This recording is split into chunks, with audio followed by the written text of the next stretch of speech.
Welcome back to Plant Sapiens. So ഇന്നത്തെ ക്ലാസ്സിൽ നമ്മൾ എടുക്കാൻ പോകുന്ന ടോപ്പിക് ഡബിൾ ഫെർട്ടിലൈസേഷൻ ആണ്. നമ്മൾ അതുവരെ ആ ഒരു ഡബിൾ ഫെർട്ടിലൈസേഷൻ വരെയുള്ള ആ ഒരു പ്രോസസ്സ് പ്രീ ഫെർട്ടിലൈസേഷൻ ഇവന്റ് എന്നാണ് പറയുക. അതുവരെയുള്ള ടോപ്പിക്കൊക്കെ ചാനലിൽ ഇട്ടിട്ടുണ്ട്. അതിനുശേഷം പ്ലാന്റിൽ മെയിൽ പാർട്സും റെഡിയായി, ഫീമെയിൽ പാർട്സും മെച്ചുറായി. ഇനിയാണ് നമ്മളുടെ പോളൻ ഗ്രെയിൻസ് വന്ന് നമ്മുടെ എംബ്രിയോ സാക്കിൻ്റെ ഉള്ളിൽ കയറിയിട്ട് ഫെർട്ടിലൈസേഷൻ നടക്കുന്നത്.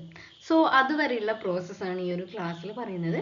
അതിനു മുന്നേ ആദ്യമായിട്ടാണ് എൻ്റെ ചാനൽ കാണുന്നതെങ്കിൽ ചാനൽ ഒന്ന് സബ്സ്ക്രൈബ് ചെയ്യുക. പ്ലാന്റ് സാപ്പിയൻസ് ഇഷ്ടപ്പെട്ടെങ്കിൽ ലൈക്ക് ചെയ്യുക, കമൻറ്റ് ചെയ്യുക.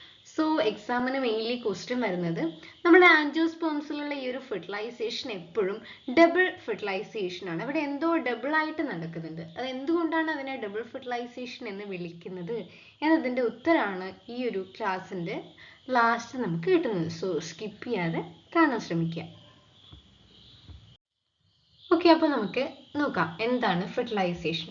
സോ ഈ ഒരു ഫെർട്ടിലൈസേഷൻ നടക്കുന്നതിന് മുന്നേ നമ്മുടെ പോളൻ ഗ്രെയിൻസ് കുറേ പോളിനേറ്റിംഗ് ഏജൻസ് പഠിച്ചിട്ടുണ്ടല്ലേ.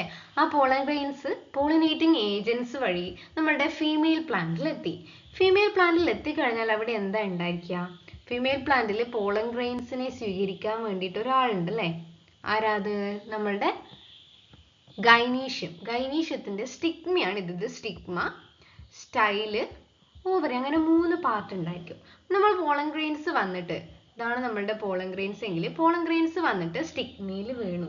അപ്പോൾ ഇങ്ങനെ വീഴണമെങ്കിൽ ചില കാര്യങ്ങളുണ്ട്. എല്ലാ പോളൻ ഗ്രെയിൻസിനെയും നമ്മൾ സ്റ്റിഗ്മ എന്ത് ചെയ്യില്ല, ആക്സെപ്റ്റ് ചെയ്യില്ല. സ്റ്റിഗ്മ ആക്സെപ്റ്റ് ചെയ്യുന്ന പോളൻ എന്ന് പറയുന്നത് എപ്പോഴും വയബിൾ ആയിട്ടുള്ള പോളൻസിനെ മാത്രമേ നമ്മളുടെ സ്റ്റിഗ്മ ആക്സെപ്റ്റ് ചെയ്യുള്ളൂ. ഓക്കെ, വയബിൾ ആയിട്ടുള്ള പോളൻസ്, ഇവിടെ കുറേ പോളൻസ് ഉണ്ടായിരിക്കും അല്ലേ. ന്യൂമറസ് പോളൻ വരുമ്പോൾ അതിൽ വയബിൾ ആയിട്ടുള്ള പോളൻസ് നമ്മുടെ സ്റ്റിഗ്മയുടെ അടുത്ത് എത്തിയിട്ട് സ്റ്റിഗ്മ ഇങ്ങനെ ആക്സെപ്റ്റ് ചെയ്തു. സ്റ്റിഗ്മ ആക്സെപ്റ്റ് ചെയ്തതിന് ശേഷം അവിടെയാണ് നമ്മുടെ പോളൻ ഗ്രെയിൻസിന്റെ ജെർമിനേഷൻ സ്റ്റാർട്ട് ചെയ്യുന്നത്. പോളൻ ഗ്രെയിൻസ് ജെർമിനേറ്റ് ചെയ്തിട്ട് ഈ ഒരു പോളൻ ട്യൂബ് ഒക്കെ ഡെവലപ്പ് ചെയ്യുന്നുണ്ടല്ലോ അല്ലേ. പോളൻ ട്യൂബിൽ എന്തുണ്ടായിരിക്കും? 2 മെയിൽ ഗമേറ്റ് ഉണ്ടായിരിക്കും. ഓക്കെ, 2 ഗമേറ്റ്സ് ഉള്ള പോളൻ ഗ്രെയിൻസ് എന്ത് ചെയ്യും? പോളൻ ട്യൂബ് വളരും, ഗ്രോ ചെയ്യും. സ്റ്റിഗ്മയിൽ നിന്ന് സ്റ്റൈല് വഴി നമ്മുടെ ഓവറിയിലേക്ക് എത്തുന്നവരെ ആ ഒരു പോർഷനിലേക്ക് വളരുകയാണ് ചെയ്യുക. ഓക്കെ, വേറൊരു ഇതാണ് നമ്മുടെ പോളൻ ഗ്രെയിൻസ് എങ്കിൽ പോളൻ ട്യൂബ് താഴോട്ടേക്ക് വളരും. താഴോട്ടേക്ക് വളർന്നു കഴിഞ്ഞിട്ട് എവിടെ എത്തുക? ഈ ഒരു എംബ്രിയോ നമ്മുടെ ഓവറിയുടെ ഉള്ളിലാണ് നമ്മുടെ ഈ കാണുന്ന എംബ്രിയോ സാക്ക് ഉള്ളത്. ആ എംബ്രിയോ സാക്കിന്റെ ഉള്ളിലേക്ക് ഒന്നിക്കൽ ചളാസൽ എൻഡ് വഴിയോ മൈക്രോപൈൽ എൻഡ് വഴിയോ നമ്മുടെ പോളൻ ട്യൂബ് ഉള്ളിലേക്ക് വളർന്നിട്ട് ഈ മെയിൽ ഗമേറ്റ് രണ്ടും ഈ എംബ്രിയോ സാക്കിലേക്ക് കൊടുക്കും.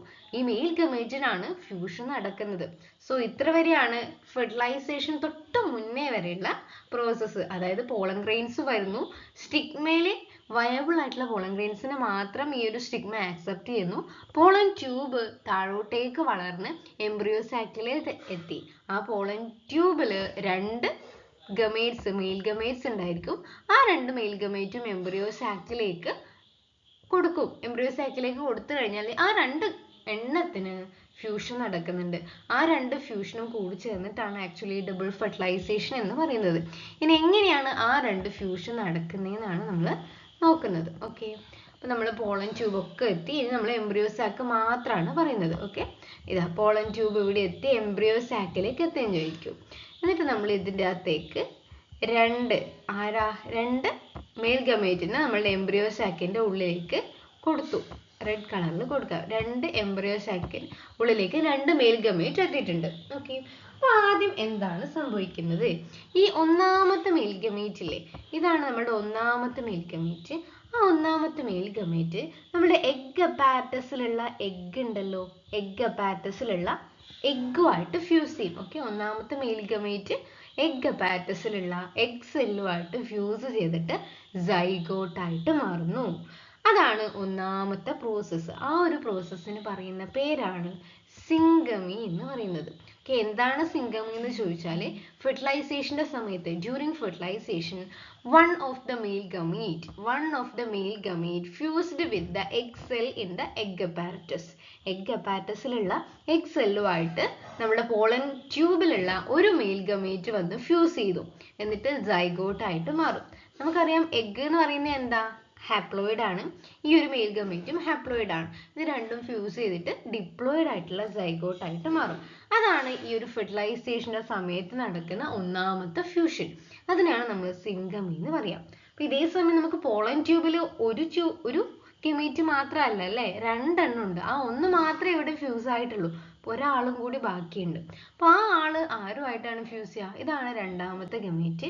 ഈ രണ്ടാമത്തെ ഗമേറ്റ്, ഈ നടുക്ക് കിടക്കുന്ന രണ്ട് ആൾക്കാരുണ്ടല്ലോ, അവരെയാണ് നമ്മൾ പോളാർ ന്യൂക്ലിയസ് എന്ന് പറയാം. ആ രണ്ട് പോളാർ ന്യൂക്ലിയസുമായിട്ട് ഈ ഒരു മെയിൽ ഗമേറ്റ് ഫ്യൂസ് ചെയ്യും. ഓക്കെ, ഇതാണ് ഇക്വേഷൻ. ട്രിപ്പിൾ ഫ്യൂഷൻ ആണ്. അവിടെ എന്തുകൊണ്ട് ഈ ഒരു ട്രിപ്പിൾ ഫ്യൂഷൻ എന്ന് പറയുന്നത്? മെയിൽ ഗമേറ്റ് എത്രയാ? N ആണ്, ഹാപ്ലോയിഡ് ആണ്. പിന്നെ രണ്ട് പോളാർ ന്യൂക്ലിയസ് ഉണ്ട് അല്ലേ, അപ്പോൾ N+N. അപ്പോൾ രണ്ട് പോളാർ ന്യൂക്ലിയസും ഒരു മെയിൽ ഗമേറ്റും, അവിടെ മൂന്നാള് തമ്മിലാണ് ഒരുമിച്ച് ഫ്യൂഷൻ നടക്കുന്നത്. എന്നിട്ട് 3N ആയിട്ടുള്ള ട്രിപ്ലോയിഡ് ആയിട്ടുള്ള ഒരു സ്ട്രക്ചർ ആയിട്ടാണ് മാറുക. അതിനാണ് PEN, പെൻ അല്ലെങ്കിൽ പ്രൈമറി എൻഡോസ്പേം ന്യൂക്ലിയസ് എന്ന് പറയുന്നത്. അതുകൊണ്ട് ട്രിപ്പിൾ ഫ്യൂഷൻ എന്ന് പറയും. ഒരു മെയിൽ ഗമേറ്റും രണ്ട് പോളാർ ന്യൂക്ലിയസും കൂടി ചേർന്നിട്ട് ട്രിപ്ലോയിഡ് ആയിട്ടുള്ള PEN ആയിട്ട് മാറും. ഇതാണ് രണ്ടാമത്തെ ഫ്യൂഷൻ. ഇത് മൂന്നെണ്ണം കൂടി ചേർന്നുള്ള ഫ്യൂഷൻ ആയതുകൊണ്ട് ട്രിപ്പിൾ ഫ്യൂഷൻ എന്ന് പറയും. സോ അങ്ങനെ സിംഗമിയും ട്രിപ്പിൾ ഫ്യൂഷനും കൂടിയിട്ടുള്ളതാണ് ഡബിൾ ഫെർട്ടിലൈസേഷൻ. അതായത് രണ്ട് തവണ ഇവിടെ ഫ്യൂഷൻ നടക്കുന്നുണ്ട്. അതുകൊണ്ടാണ് ഡബിൾ ഫെർട്ടിലൈസേഷൻ എന്നുള്ള പേര് ആൻജിയോസ്പേമിൽ വന്നത്. സോ ഇനി സൈഗോട്ട് എന്നിട്ട് പിന്നെയും ഡെവലപ്പ് ചെയ്ത് എംബ്രിയോ ആയിട്ട് മാറും, PEN എൻഡോസ്പേം ആയിട്ട് മാറും, ഓവറി ഓവ്യൂൾ ആയിട്ട് മാറും. അങ്ങനെ ഡീറ്റെയിൽഡ് ആയിട്ടുള്ള സ്ട്രക്ചർ പഠിക്കാനുണ്ട്. സോ ഇത്രയാണ് ഡബിൾ ഫെർട്ടിലൈസേഷൻ. എന്തുകൊണ്ടാണ് ആൻജിയോസ്പേമിലുള്ള ഫെർട്ടിലൈസേഷൻ ഡബിൾ ഫെർട്ടിലൈസേഷൻ എന്ന് പറയുന്നത് എന്നതിൻ്റെ ഉത്തരം. Thank you.